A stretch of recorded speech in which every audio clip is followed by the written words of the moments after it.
好好的学习，求主你赐下恩典，赐下你的灵，让我们能够明白，让保罗牧师所传递的都能够成为我们的帮助。我们这样祷告，奉主耶稣的名求，阿们。Amén. Amén. Muy bien.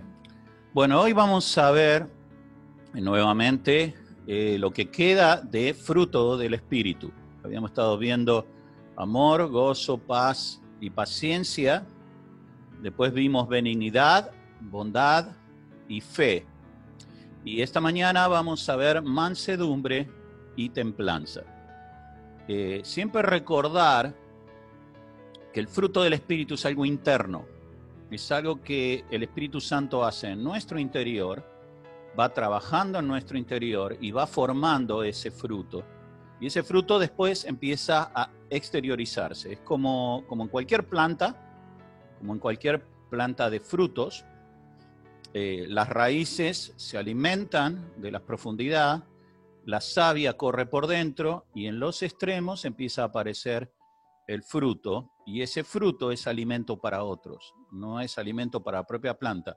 Si es dentro de ese fruto también está la semilla de regeneración o de extensión. Entonces, es muy interesante que la Biblia, la palabra de Dios, nos habla de fruto. Dice, más el fruto del Espíritu, en Gálatas 5:22. No habla de frutos, sino de fruto. Quiere decir que, aunque son 9 diferentes cosas, todas son fruto del Espíritu. Todas son necesarias y todas tienen un grado de importancia igual para Dios, que nosotros tenemos que desarrollar. ¿Cómo se desarrolla eso dentro nuestro? Es a través de la obra del Espíritu Santo en nosotros. Y es lo que Dios espera de todos los cristianos. Sobre el final de la clase hoy vamos a ver, antes de entrar, que ya vamos a entrar en la próxima clase, sobre los dones del Espíritu Santo. Sobre el final de la clase vamos a ver la diferencia que hay, pero Dios espera de cada uno de los cristianos que todos demos fruto del Espíritu Santo. Los dones son otra cosa, los dones son herramientas, pero el fruto es algo que todos nosotros tenemos que tener. Y es algo que Dios va trabajando dentro nuestro y que el Espíritu Santo va formando dentro nuestro y va desarrollando a través de la vida. Como hablaba unos días atrás, hablaba con mi amigo Wang, y me hacía unas preguntas por WhatsApp, y él me dice, bueno, entonces esto es como un camino. Le digo, sí, Wang, es como un camino.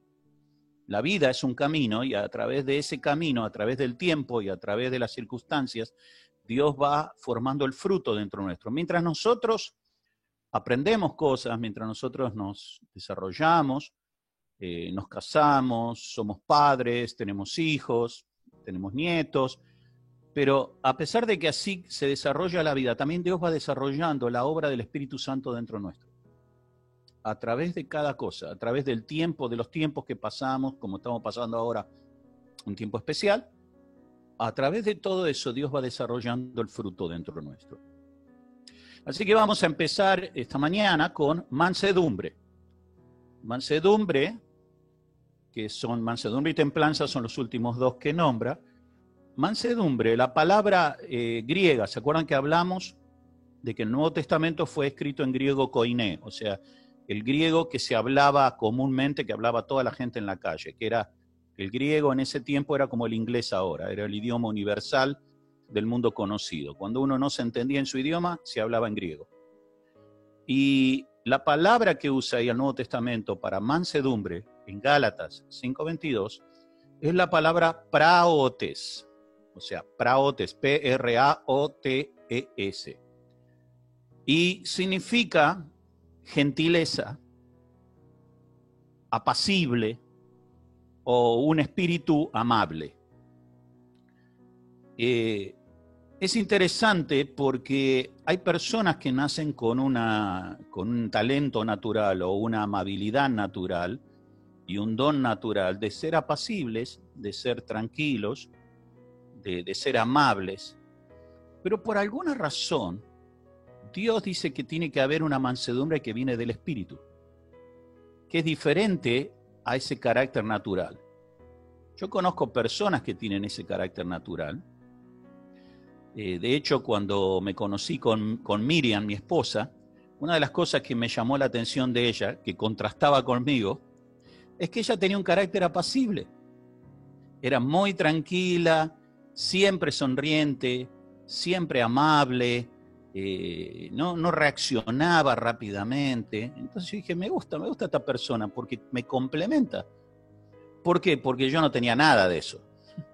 Yo era medio un volcán en erupción, o sea, reaccionaba a las cosas rápidamente. En cambio ella era muy tranquila. Pero interesantemente, toda esa amabilidad y toda esa parte apacible y tranquila, cuando a través del tiempo y de los años Dios nos fue poniendo en lugares de responsabilidad, en el cual tenés que trabajar con gente, y a veces uno hace lo mejor que puede con la gente y no recibe el mismo trato de la gente con la cual uno se brinda, te lleva a situaciones de estrés y de conflicto, en que vi esa apacible y amabilidad de mi esposa volar como un pajarito en segundos. Y reaccionar como yo nunca la había visto reaccionar. Y yo dije, ¿qué está pasando acá? ¿Dónde está esa dulce mujercita apacible que no reaccionaba? No reaccionaba a las cosas normales, pero cuando tú pones algo extra, es como, una vez escuché, como vio las hormigas cuando van por el jardín que hacen un caminito y cada hormiga lleva una hojita, un palito, y ahí va a los tumbos llevando su carga sobre el hombro, lo mejor que puede. Y a mí me gustaba hacer algo cuando era chico, como no había muchos juguetes, jugaba con lo que veía. Entonces iba y le agarraba un palito y se lo ponía encima a la hormiga más cargada, a ver qué hacía.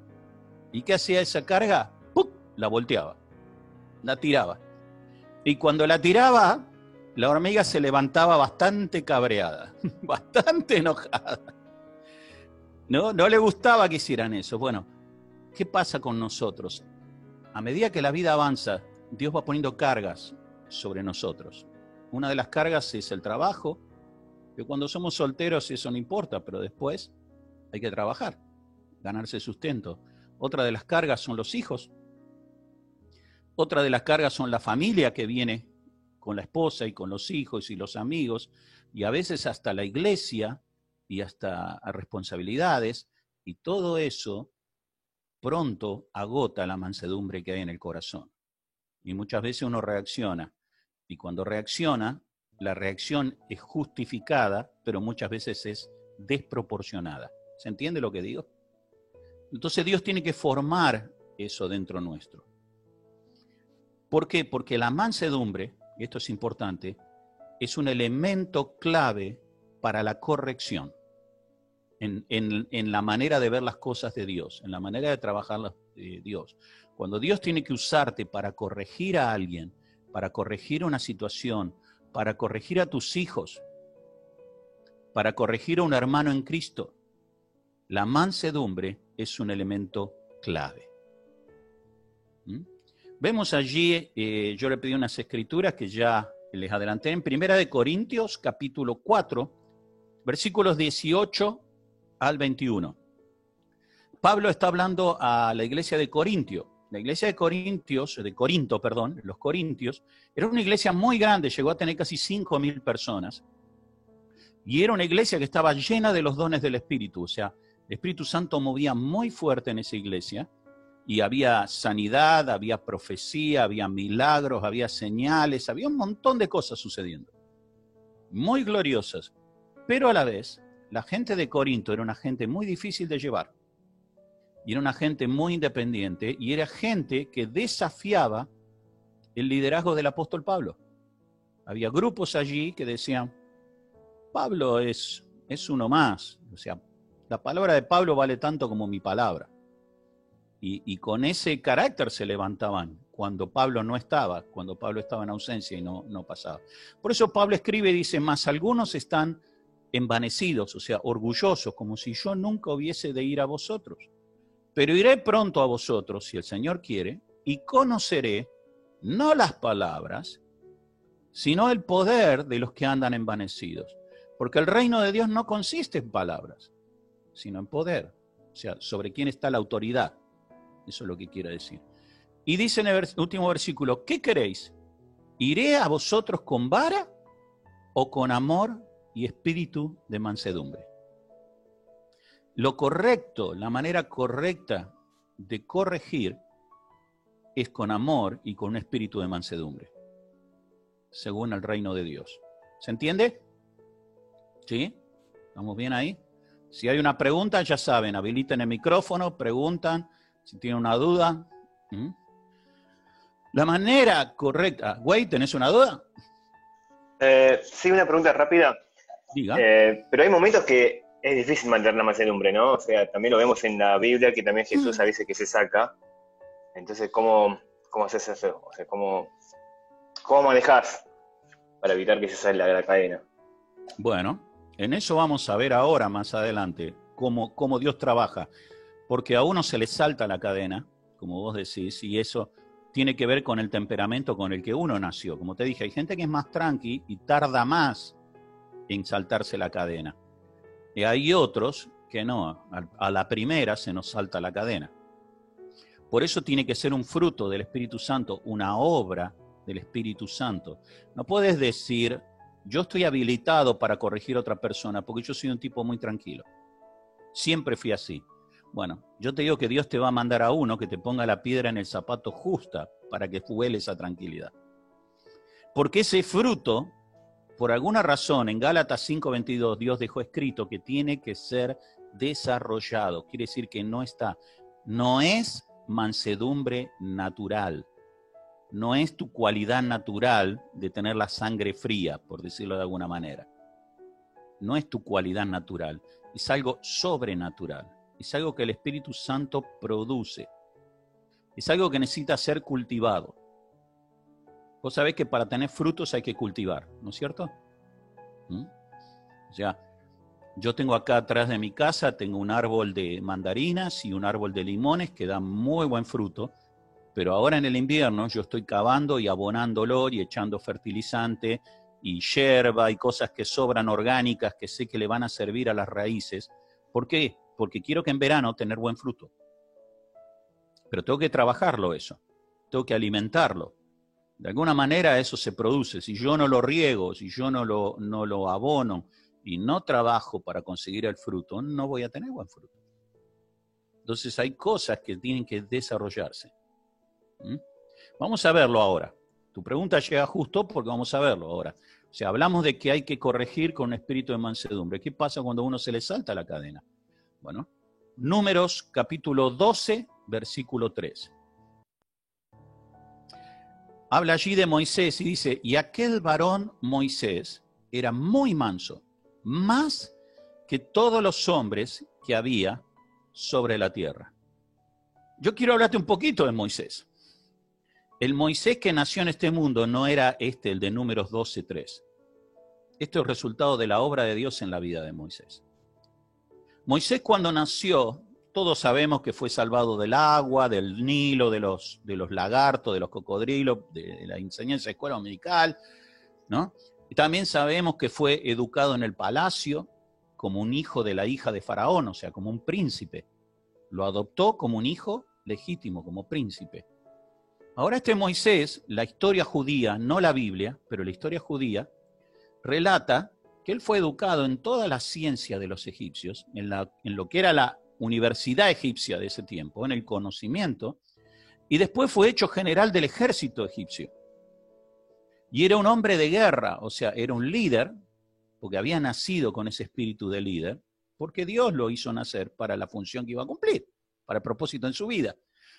Pero este Moisés fue a una guerra al sur contra los nubios, que eran los que habitaban el sur de Egipto, hacia el lado de Etiopía, en el nacimiento del Nilo, que eran de raza negra, era gente muy grande de cuerpo, y él dirigió el ejército egipcio hasta derrotar a estos nubios y someterlos. O sea que era un hombre de guerra, era un hombre de acción, era una persona que si había que matar, mataba.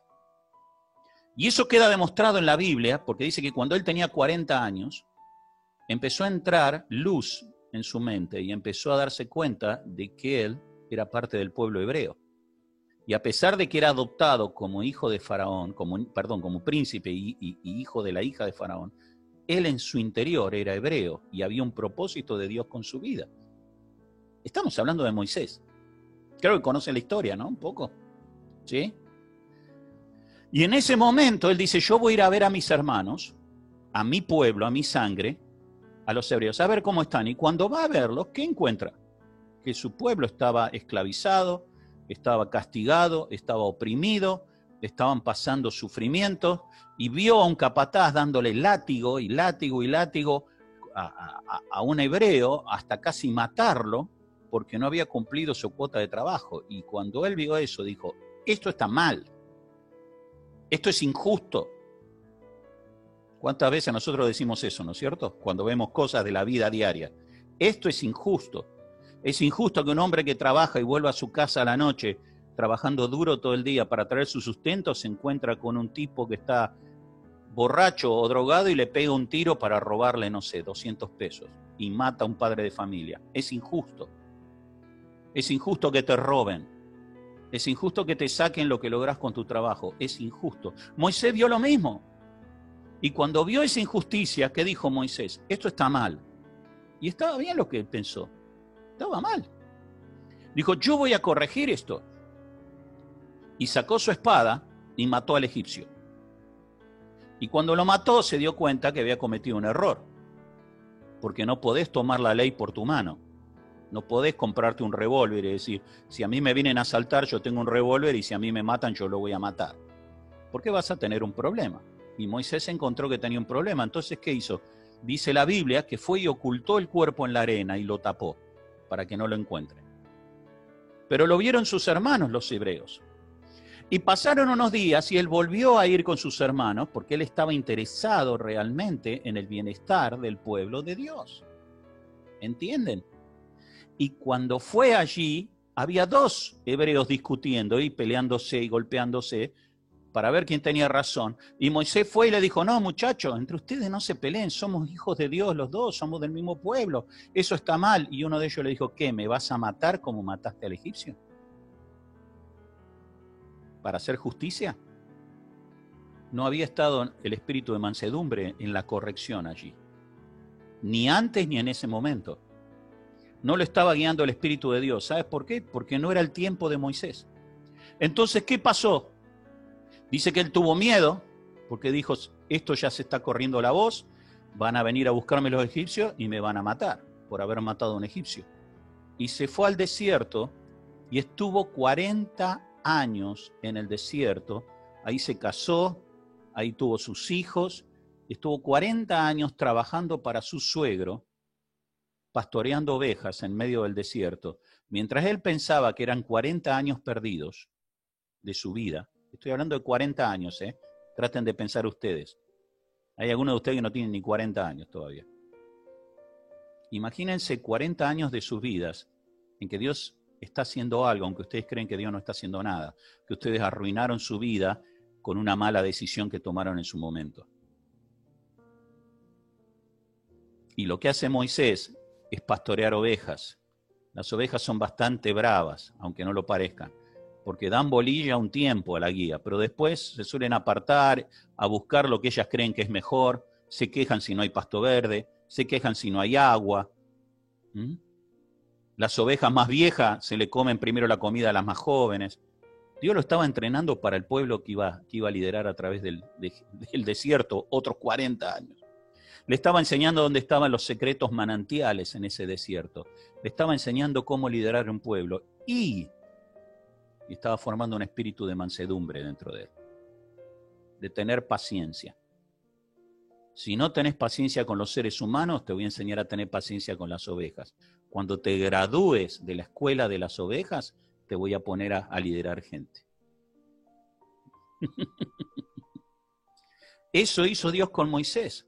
Desarrolló un espíritu de mansedumbre. Claro, después leemos en Números 12:3, era el hombre más manso sobre la tierra. Él llevaba 6 millones de personas por el desierto. No era un rebaño pequeño. Y los hebreos siempre han sido muy revoltosos. Hasta su propia familia, la hermana y el hermano en un momento se le pararon de manos, como dicen ahora. Y le dijeron, nosotros también tenemos derecho. Después vino el primo de él, que se llamaba Coré, con otros 249, que dijeron, ¿por qué vos sos el único que entra a la presencia de Dios y dice cómo son las cosas? Todos vamos a entrar. ¿Y qué hizo Moisés? ¿Sacó su espada? Como había hecho, y dijo, les voy a cortar la cabeza porque acá el líder que puso Dios soy yo y el ungido de este lugar soy yo, así que a ustedes les corto la cabeza a todos. ¿No? Dijo, bueno, si ustedes piensan que es así, mañana vamos a venir todos delante de la presencia de Dios y que Dios elija. ¿Sabe la historia, no? ¿Sabe qué pasó cuando vinieron los 250? Hubo un pequeño terremoto que se tragó a los 250 y dejó justo el lugarcito donde estaba paradito Moisés, no fue tocado. El resto bajó directo al Seol, dice. Eso es mansedumbre. Mansedumbre no es no ser probado. Mansedumbre no es no enfrentar dificultades. Mansedumbre es no reaccionar hasta que Dios te dice que reacciones y cómo reaccionar. Eso tiene que ser desarrollado dentro nuestro. Es autocontrol, no es un espíritu reaccionario. Nosotros vemos mucho de eso, yo veo mucho en la iglesia, aún ahora en las redes sociales, que estamos todo este tiempo, mucha gente publicando cosas. Miren la iglesia apóstata, miren lo que hacen estos hermanos, miren cómo bailan, miren cómo se visten, miren esto, miren lo otro, y es la reacción. Como que alguien tiene que corregir esto. La pregunta es, ¿Dios te dijo que vos tenés que corregir eso? ¿O vos querés corregirlo a tu manera? No, porque la Biblia, hermano, la palabra de Dios dice, está bien, la palabra de Dios dice muchas cosas. Y muchas de esas cosas me las dice a mí primero. Y como me enseñaron a mí, antes de señalar así con el dedo, con un dedo, tenés 3 que te están señalando a vos. Entonces asegúrate antes de ver la paja en el ojo ajeno, de sacar la viga en tu propio ojo. Y actuar con espíritu de mansedumbre, para que pueda Dios restaurar a ellos. ¿Cómo Dios produce un espíritu de mansedumbre dentro nuestro? ¿Cómo lo hace? Salmo 51, 17. A ver si podemos ver allí, Salmo 51, 17. Este salmo es el salmo de David. Es el salmo que David escribió después que él pecó, que él se equivocó y adulteró con Betsabé y mandó a matar a su esposo. Y viene la reprensión de Dios. Y entonces él escribió este salmo. Y en una parte dice, los sacrificios, las ofrendas a Dios son un espíritu quebrantado. Al corazón contrito y humillado no despreciarás tú, oh Dios. ¿Qué quiere decir esto? Que como hizo con Moisés, los 40 años en el desierto, lo que Dios hizo fue romper esa fortaleza que Moisés tenía dentro. Dios quería a Moisés como líder, pero no quería que fuera un líder justiciero, sino que fuera un líder guiado por el Espíritu de Dios. No un líder que agarraba la espada no solo contra los enemigos, sino contra su propio pueblo. Quería ser un líder que predicara con el ejemplo. ¿Se entiende? Que la gente viera que realmente había autoridad sobre Moisés, porque Moisés hacía lo que él decía. La verdadera autoridad viene así. La autoridad de Dios sobre una persona viene cuando esa persona está bajo autoridad. Esa autoridad delegada. Así es en el reino de los cielos. Si ustedes leen en la palabra de Dios van a encontrar que está el Padre, el Hijo y el Espíritu Santo, y después dice que lo rodean serafines, rodean su trono, que son una clase de ángeles, que son los que guardan la santidad de Dios, y después lo rodean querubines, que es otra clase de ángeles, que son los que guardan el acceso a Dios, y después están los arcángeles que tienen su misión, y cada uno de ellos tenía una cantidad de ángeles bajo su mando, y hay ángeles ministradores. Es un reino, y es un reino edificado sobre autoridad. Y cuando yo estoy bajo autoridad, sujeto a autoridad, entonces esa autoridad es delegada sobre mí. y yo puedo hablar con autoridad. Ahora, cuando yo tomo la autoridad bajo mis manos y yo digo, yo leí la palabra de Dios y yo voy a corregir este error, no está el espíritu de mansedumbre. El espíritu de mansedumbre es un espíritu sobrenatural que el Espíritu Santo crea dentro nuestro a través de una obra de quebrantamiento, a través de renunciar y negarte a ti mismo, negarte a hacer justicia por tu mano, negarte a tratar de corregir errores, negarte a no hacer lo que Dios no te diga que hagas.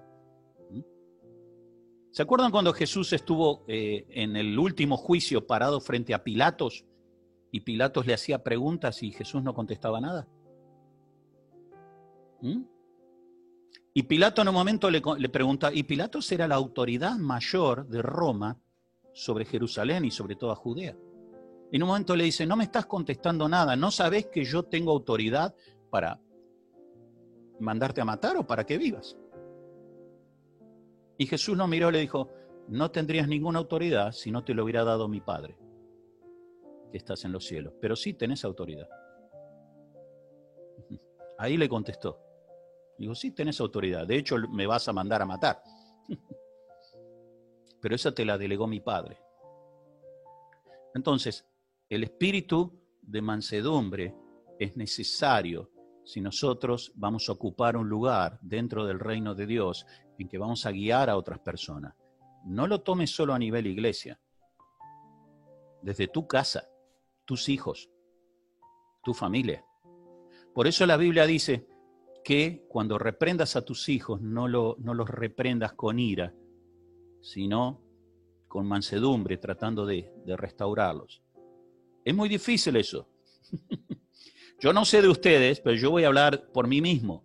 Yo he tenido que aprender eso y creo que recién ahora que soy abuelo, y que ayer me dijeron que voy a ser abuelo por segunda vez, con lo cual, mejor todavía. Sí, ahí estamos. Seguimos poblando el conurbano de Buenos Aires. Pero recién ahora, en esta etapa de mi vida, yo puedo reconocer que muchas veces estoy corrigiendo a mi último hijo con espíritu de mansedumbre. No puedo decir lo mismo en mi memoria de lo que hice con los primeros. Pero estaba aprendiendo, no lo sabía. ¿Cómo los corregía? Como mi padre me corrigió a mí. ¿Cómo me corrigió mi padre? Como su padre lo corrigía a él. Exactamente. El golpe venía primero y la palabra venía después. No sé de ustedes, ojalá que no. Pero saben que Dios fue muy bueno conmigo. Fue muy bueno, porque así como dije lo que dije de mi esposa Miriam, lo digo ahora. Cuando yo me casé con Miriam, Miriam venía de otro tipo de corrección. Su papá era pastor y era un hombre de Dios.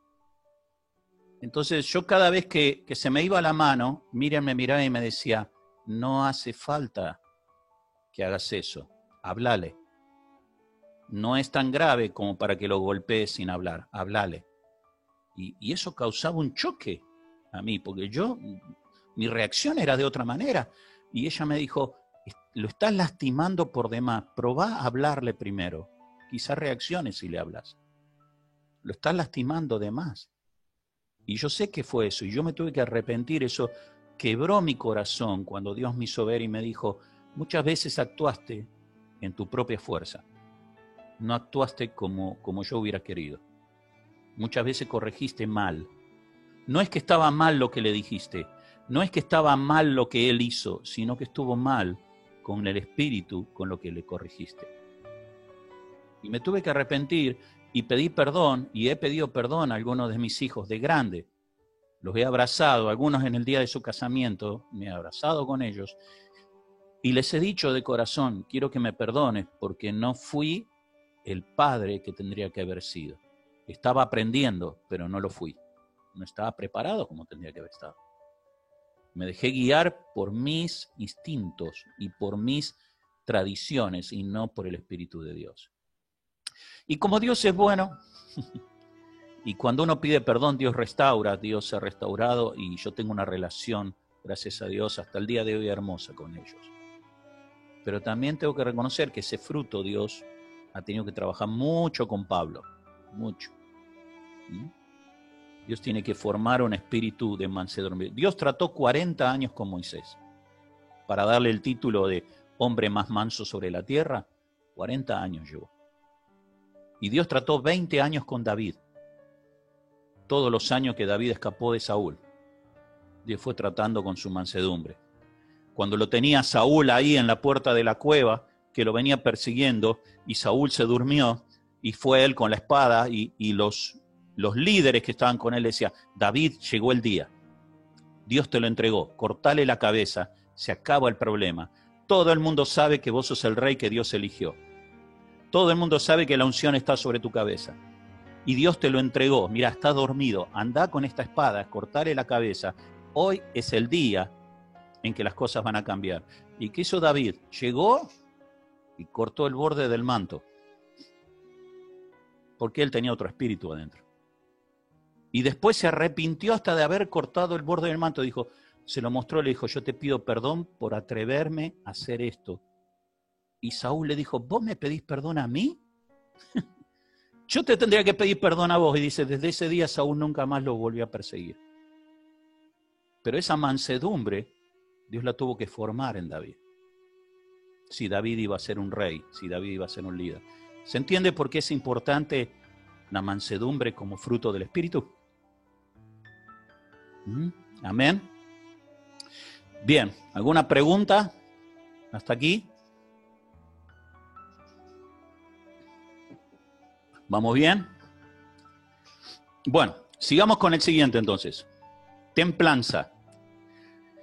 La palabra templanza en la Biblia, por lo menos en la Biblia en español, se usa una sola vez y aparece allí en Gálatas 5:22. Pero en realidad, la palabra original en griego se usa en varios lados de la Biblia, porque la palabra original de Gálatas 5:22, que dice templanza, es la palabra griega enkrateia. Enkrateia, con K. E-N-K-R-A-T-E-I-A. Enkrateia. Y significa dominio propio. Dominio propio, bien controlado, dueño de sí mismo. Y eso es un fruto del Espíritu también. Ahora, ¿en qué sentido? Hablamos de mansedumbre, que era una especie de control hacia los demás, hacia las reacciones de los demás, hacia las situaciones de corrección y a las situaciones de relacionamiento con cosas hacia los demás. Templanza es hacia adentro. Templanza es lo mismo, pero hacia adentro. Es no cambiar de estado a pesar de las circunstancias. Que nada te afecte. Que no afecte tu espíritu. Que no afecte tu ánimo. Que no afecte tu disposición. Pase lo que pase, tenés templanza. Yo me acuerdo que años atrás, muchos años atrás, cuando yo era joven, y cuando tenía el primer trabajo que tuve, a los 19 años, estaba trabajando en un taller de mantenimiento de alfajores Balcarce, en Mar del Plata, donde se hacían los postres Balcarce y los alfajores. Y tenían un taller de mantenimiento de toda la fábrica, y mi papá era el jefe allí, así que a mí me tomaron como empleado, como un junior, para aprender, recién salía de la escuela. Y en ese taller había un hombre que trabajaba con metales, un metalúrgico, un tornero, y un día agarró una hoja de estas circulares de sierra que se había roto varios dientes, ya no servía más. Y dijo, voy a hacer un cuchillo con esto, voy a hacer una cuchilla.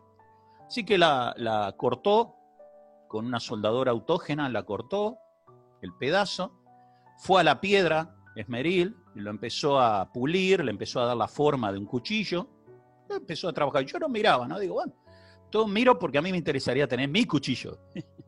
Entonces yo quería mirar a ver cómo lo hacía él. Y después que lo terminó, que ya estaba pulido, tenía la forma para hacerle el mango y todo, me dijo, bueno, ahora vamos a templar este acero. Y yo le digo, ¿cómo templar? No entiendo. Y me dijo, hay que templarlo porque si no, depende en que lo uses en caliente o en frío, se puede romper, se dobla, se parte. Dijo, esto hay que templarlo. Y la manera de templarlo fue meterlo en el fuego, lo metió en el fuego, hasta que se puso casi al rojo, Y cuando se puso al rojo, lo sacó del fuego y lo metió en agua fría, casi helada. Entonces, eso que era color plateado, después primero se puso rojo y después se puso negro cuando lo metió en el agua. Y después de un buen rato que lo sacó, dijo, ya está, ahora lo vamos a pulir. Y lo llevó a una máquina pulidora, un disco, lo empezó a pulir, lo terminó, me dijo, esto va a ser muy difícil que se rompa. Es muy difícil que pierda su filo, porque ahora es acero templado. La palabra templanza es el proceso que el Espíritu Santo hace con nosotros para que logremos una estabilidad como creyentes. Que ninguna cosa que pase fuera de nosotros pueda afectar lo que vos sos. En dónde estás parado, en lo que crees, en lo que ves y en dónde caminas. Y eso es un fruto del Espíritu. ¿Y cómo lo hace Dios? A través de las circunstancias. Y una de las cosas que hace, como les dije, hacia adentro, con la templanza, es lograr un estado de abstinencia. ¿Saben lo que es la palabra abstinencia? No sé cómo será en chino, no lo pude buscar, pero abstinencia es cuando uno dice, no voy a participar de esto, no hago esto, yo no. O sea, si quieren ustedes, pero yo no. Yo me abstengo de ciertas cosas porque me hacen mal. Entonces, no las uso. Que es otra traducción de templanza, es abstinencia. Y no sé si Leo o Charlie o alguien conocen la palabra. Igual si no, vamos a buscar un versículo que vamos a leer y en el versículo por ahí, cuando ustedes lo lean en chino, pueden buscar la palabra también, que tenga que ver con abstinencia. Pero una de las cosas que hace la templanza cuando el Espíritu Santo trabaja dentro nuestro es la abstinencia de cosas que pueden cambiar mi estado. Dios quiere que nosotros seamos estables. ¿Se acuerdan cuando Jesús le dijo a los discípulos en medio de la barca, hombres de poca fe, ¿por qué dudaron? Ellos ya habían visto milagros, ya habían visto señales, habían visto a Jesús hacer un montón de cosas. Sin embargo, cuando vino esa tormenta que parecía que iba a hundir el barco, empezaron a dudar. Y el estado ese en el cual ellos estaban, creyendo en Jesús, de golpe se empezó a mover. Y Jesús calmó y dijo, ¿por qué dudaron? ¿Por qué perdiste tu fe? ¿Por qué dejaste de creer? ¿Por qué te caíste de ese estado? Tengo que desarrollar algo dentro tuyo, que es la templanza. Que sepas que puedes estar en el fuego ardiendo o puedes estar en el agua congelada y eso no va a romper tu filo. No va a alterar lo que vos sos. No importa las circunstancias. En lo que habla acerca de abstinencia, por ejemplo, vamos a dar cosas prácticas, detalles. Una de las cosas que el cristiano aprende cuando el Espíritu Santo empieza a desarrollar templanza es abstinencia de alcohol y abstinencia de vicios. Abstinencia es que yo no me dejo controlar por eso. Yo puedo tomar, pero yo sé hasta dónde voy a tomar. Voy a tomar hasta donde no altere mi estado. ¿Vieron el versículo que leíamos en los primeros días que estuvimos viendo? No os embriaguéis, decía con. Soy malo para leer los labios, así que abran el micrófono. Así que quiero... Ajá. No os embriaguéis con vino porque hay que, decía. Disolución. ¿Qué es disolución? Algo que pierde su estado, que deja de tener el estado sobrio y se va al estado borracho. Y bajo el estado borracho puede hacer cualquier cosa. Entonces Dios dice, sé lleno del Espíritu, no te embriagues con vino. La abstinencia habla de abstenerse del alcohol. ¿En qué sentido? No de no tomar. Porque mismo Pablo después le dice a Timoteo, no tomes agua, toma un poco de vino a causa de tus enfermedades. Así que no es que el vino es malo, sino el exceso, el fuera de control. Abstinencia de vicios, abstinencia de gula, de glotonería. Hay personas que no pueden controlar su glotonería y comen y comen y comen y comen y comen y comen y lo único que los hace olvidar las ganas de comer es comer. Y es incontrolable. Y Dios dice, cuando Jesús fue tentado, estaba en el desierto con hambre 40 días, y el diablo le dijo, ¿tenés hambre? Llamá a los ángeles que te traigan pan. Y dijo, yo no solo vivo de pan, vivo de la palabra que mi Padre me da. Abstinencia de juegos, ya sea juegos de azar, o juegos por internet, o todo tipo de juegos, de apuestas. Eso cambia el estado de ánimo y afecta a mi vida y afecta a mi familia. Hay gente que apuesta, hace apuestas y trata de ganar dinero con eso. Y son cristianos, yo los conozco, algunos de ellos. Mi esposa tenía su abuela paterna, que había conocido a Jesús y había recibido a Jesús en su corazón. Ya de grande, había sido católica y de grande conoció realmente al Señor y se entregó. Pero ella siempre iba y jugaba a la quiniela. Y jugaba unos numeritos y jugaba un dinero, como era jubilada, jugaba a la quiniela. Y entonces había meses en que no le alcanzaba el dinero y venía con mi suegro y le decía, ay hijo, qué poco que cobré este mes, la jubilación, no sé cómo voy a hacer para llegar a fin de mes. Y mi suegro ya sabía, tenía el dinero, lo que pasa es que había jugado y lo había perdido. Entonces él le decía, mamá, no tenés que hacer eso.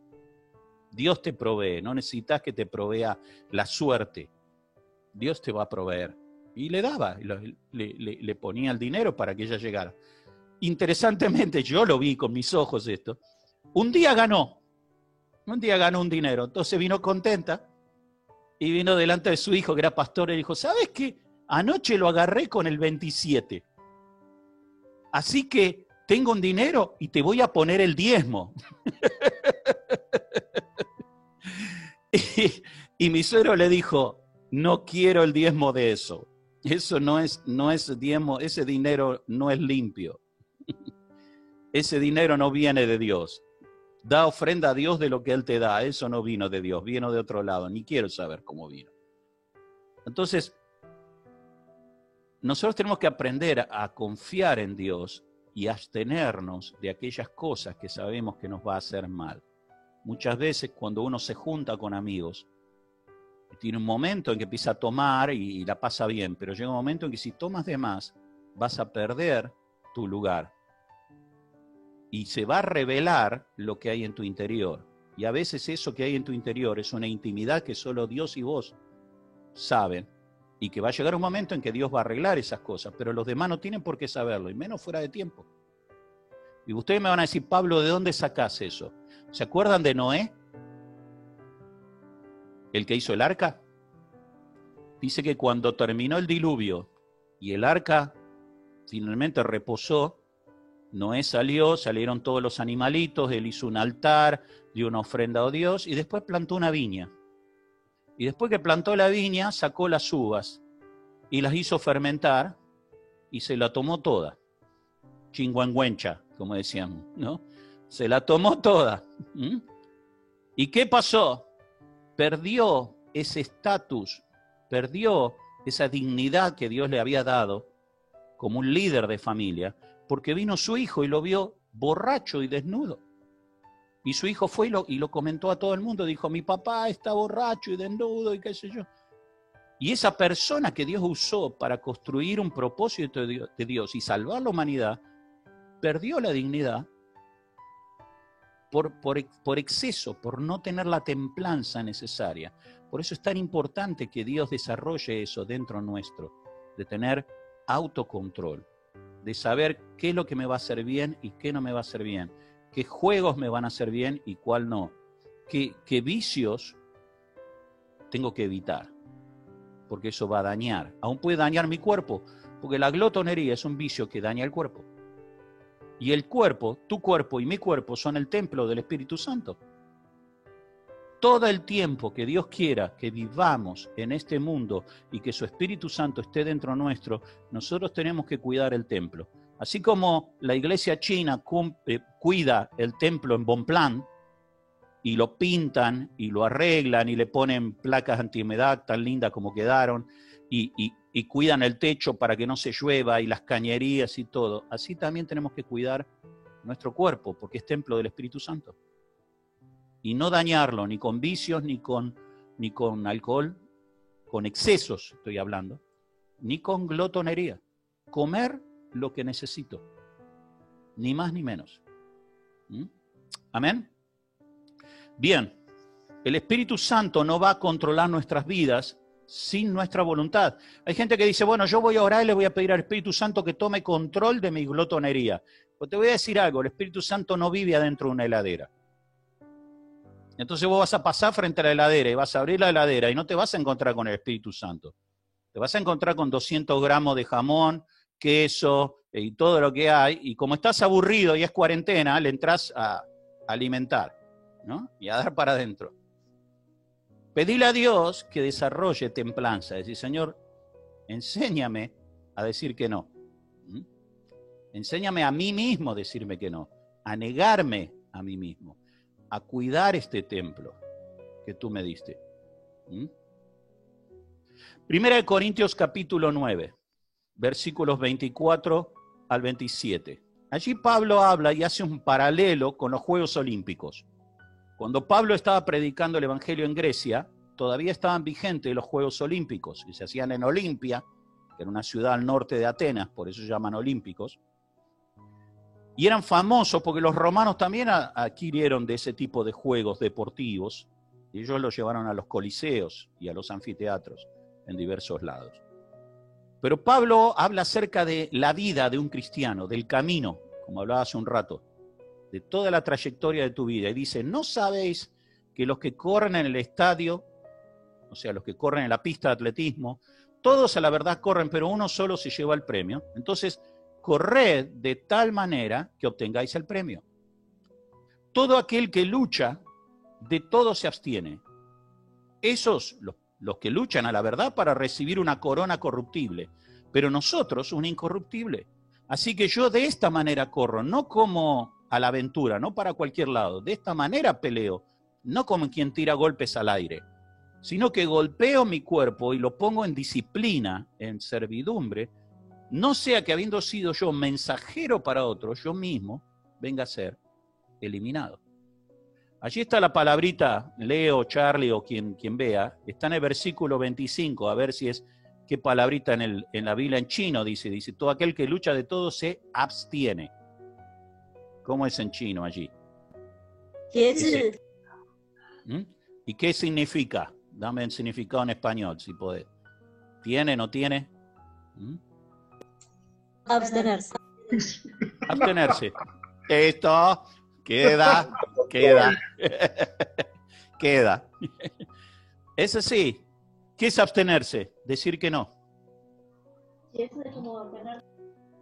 Decir que no. Eso es templanza. ¿Por qué no? Porque yo no quiero perder el control de mí mismo. Habla de dominio propio. Este templo está habitado por un espíritu, que es el Espíritu Santo. Yo no quiero perder el control. Yo quiero estar alegre, pero no quiero estar embriagado. En chino dice, 节制 quiere decir límite y control.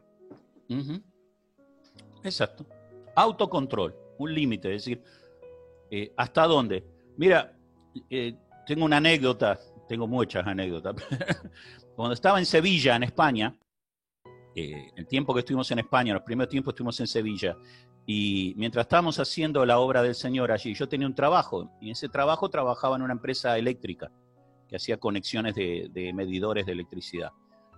Y el sevillano es muy amigo, la gente de Sevilla es muy agradable, muy amistosa, y hace mucho calor en Sevilla, entonces se toma mucha cerveza, porque hace mucho calor. Y tenían una costumbre, los viernes, cuando terminaba el trabajo, que era a las 6 de la tarde, todos los empleados, que éramos 12, 15 empleados, todos iban a un bar que estaba a la vuelta del trabajo a tomar unas cervezas. Antes de volver a su casa el fin de semana, era como un acto de fin de semana, ¿no? Una cosa así. Acá en Argentina a veces pasa, a veces no, sucede o no. Pero allí es como una regla, todo el mundo lo hace.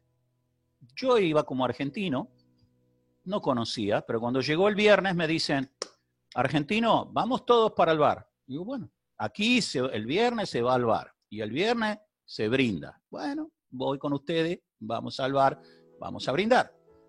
Y cuando llegué allí, ellos tienen otra costumbre, que es el orgullo de un sevillano, de un andaluz, es decir, yo pago para todos. Ese es el orgullo. ¿Quién va a pagar? Yo. Y se pelean para ver quién va a pagar. Se ve que nunca han estado en Argentina esta gente. Si no, ya hubieran quebrado. Ya hubieran quebrado. Pero el orgullo de ellos es decir, ¿quién va a pagar? Yo pago. Bueno. Entonces, este hombre dijo, bueno, una ronda para todos. Y eran 12 cervezas, que era un vaso, ellos le hicieron una caña, que es un vasito largo más o menos. Y es una cerveza leve, no es tan fuerte. Tomamos y maní que te dan allí, charlamos, qué sé yo, de la semana. Otra ronda, yo pago, dijo el jefe. Bueno, el capataz ahí pagó otra ronda, trajeron otros 12 vasos, yo tomé un segundo vaso y yo dije, yo tengo que manejar hasta mi casa. Mi casa está al otro lado de la ciudad y tengo que manejar con el auto. Yo había tomado 2 vasos. Dije, bueno, para mí mismo dije, hasta acá llegué. Al rato estaban allí y dice, otra ronda. Y yo digo, no, para mí no. ¿Cómo que para ti no? No, para mí no. Le digo, tengo que conducir y volver a mi casa. Pero hoy es viernes. Sí, pero los viernes también hay autos en la calle. Digo, pero aquí tienes que tomar. Y que no, y que no, y que sí, que no, y que... Digo, no. Y al final tuve que decirle, mira, me tengo que ir porque tengo que hacer algo y qué sé yo. Y de muy mala gana, no les gustó mucho, yo me tuve que ir. Y no les gustó. Especialmente al jefe, que era el que estaba pagando las rondas. Porque yo me fui después de 2 cervezas. El lunes, me dice, ¿sabes cuántas tomó él? ¿Cuántas? 14. Hasta que dejamos de tomar, tomó 14 vasos y así se fue a su casa después. Yo sé que hay gente que soporta un poco más, o hay gente que soporta menos y más, pero ya con 14 vasos de cerveza, yo no me hubiera querido cruzar en la calle con ese hombre. Te lo aseguro. Y ser una persona que dijera que tiene un límite, como dice la palabra en chino, es decir, no, hasta aquí, eso me ganó un problema. Porque ellos es como que yo estaba despreciando la costumbre del lugar. Yo tuve que trabajar mucho para explicarle a ellos y decir, yo no estoy acostumbrado, yo no quiero hacer esto, yo les agradezco, si quieren me quedo con ustedes charlando, pero no voy a tomar más de 2. Y así todo no lo entendieron mucho tampoco. Entonces, esas cosas Dios las tiene que formar adentro. El decir, esto no, hasta acá. Porque sé que si voy más allá va a alterar mi estado. ¿Se entiende? ¿Sí? Muy bien. Esto es templanza. El dominio propio que afecta cada área de nuestra vida y ayuda a lograr el propósito en ella. Porque el propósito de Dios en tu vida se va a lograr cuando tú puedas tener dominio propio. Y decir, yo voy a guardar la obra que el Espíritu Santo está haciendo dentro mío. No la voy a tirar por un momento de exceso. Bien, entonces, con esto terminamos los 9 frutos del Espíritu. Y a partir de la próxima clase vamos a empezar a ver los dones. Y para terminar esto y redondear, quería decirles, los frutos y los dones son dos tipos diferentes de árbol, que lo hemos hablado, pero lo quiero reiterar. El fruto es un árbol que crece poco a poco, gradualmente.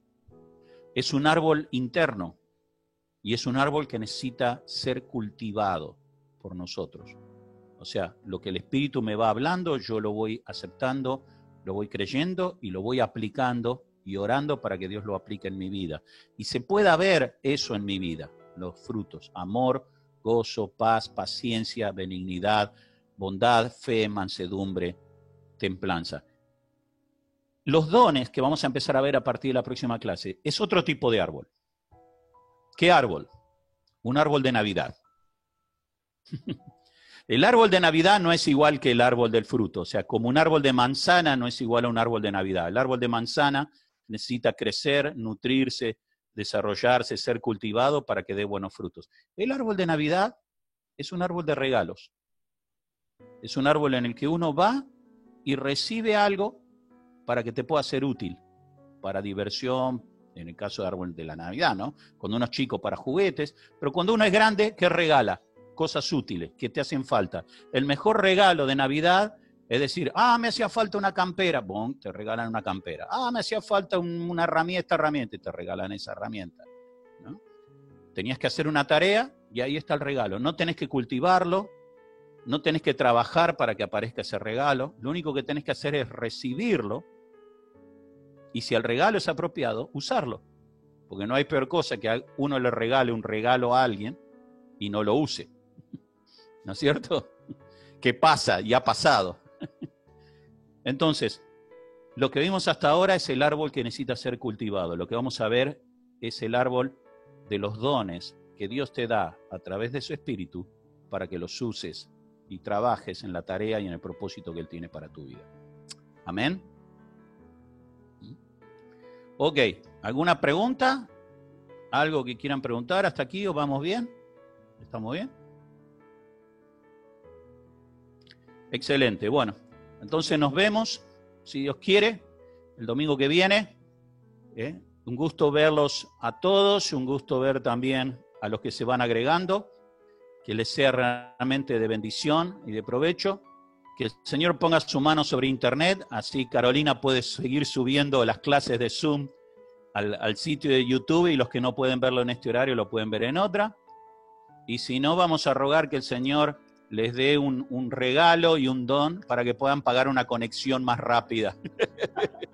O si no, la clase de hoy